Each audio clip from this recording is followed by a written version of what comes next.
整 scrambled egg on sourdough toast 做早餐。首先就切2件我自己整嘅sourdough麵包，拎去烘咗佢做多士。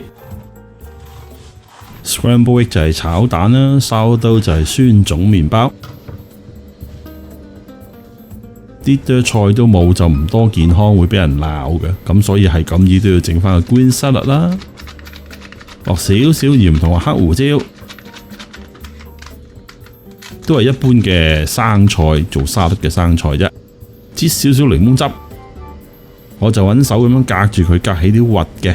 當然洗乾淨隻手先啦，再加少少黑醋，然後就落橄欖油 （extra virgin olive oil）， 比例大約係3分油1份酸啦。撈一撈勻佢。你可以淨係落檸檬汁，又或者可以淨係落黑醋，不過我想兩樣都落啲，因為有啲檸檬汁就有啲鮮味。我又中意少少帶甜喎，所以我落少少蜜糖。呢個落唔落都係 optional 㗎。亦都有人中意落少少砂糖嘅，所以真係冇乜所謂。撈一撈勻佢之後，就撩嚿試一試味，睇下 O 唔 OK 啊？正 OK 啦，呢個沙律。3隻雞蛋。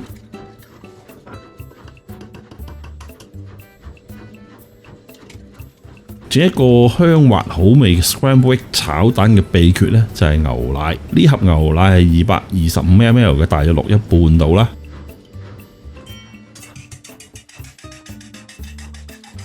發勻佢先，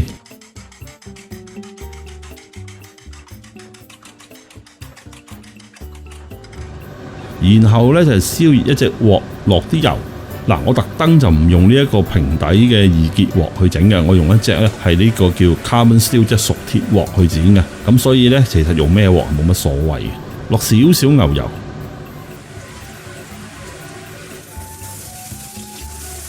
整呢一個 scrambled egg 咧，其中一個秘訣咧就係千祈唔好開隻鑊開得咁熱。如果唔係，啲蛋一落去好快熟晒咧，就會炒到佢老咗噶啦。將啲蛋液落咗落去，記住用慢火喎。即時咧用一個方向咁轉，順時針好，逆時針好，冇乜所謂。無論你用咩鑊，易潔鑊也好，熟鐵鑊都好咧，你開頭都會有少少咁樣嘅黐黐地嘅感覺㗎。咁係因為啲蛋好生咁解嘅啫。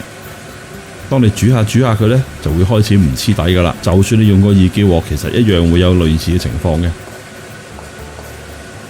除非你落好多油啦，油多到就係啲蛋浮晒喺啲油嘅面，咁但係咁樣食法就係唔多健康啫。記住唔好用猛火，不時咁樣攪拌下佢，但係又唔好搞太犀利喎，因為搞太犀利就散晒喎。係希望啲蛋滑滑地，少少黐埋一齊，但係又唔係黐到咧實晒咁樣。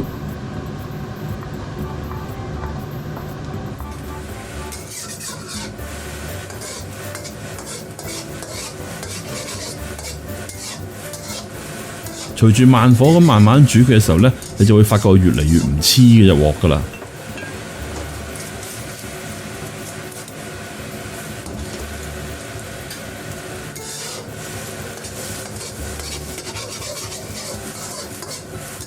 炒到佢基本上都成為大致上有8、9成嘅固體，咁就差不多噶啦，可以熄火噶啦。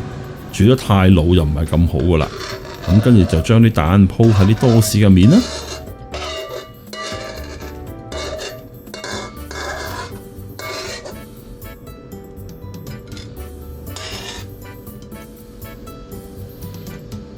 擺好啲半碟嘅沙律。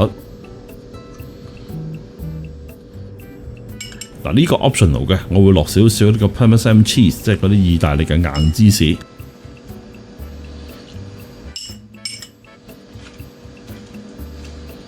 純粹 optional 嘅啫，如果你中意食芝士嘅咪落咯，唔中意可以唔落嘅。跟住又撒少少黑椒同埋鹽。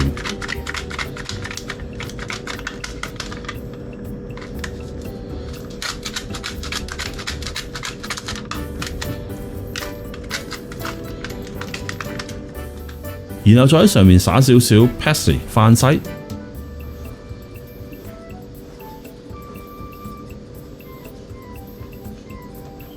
一個好正嘅 Scrambled Egg on Toast， 即係炒蛋多士。我食早餐啦，拜拜。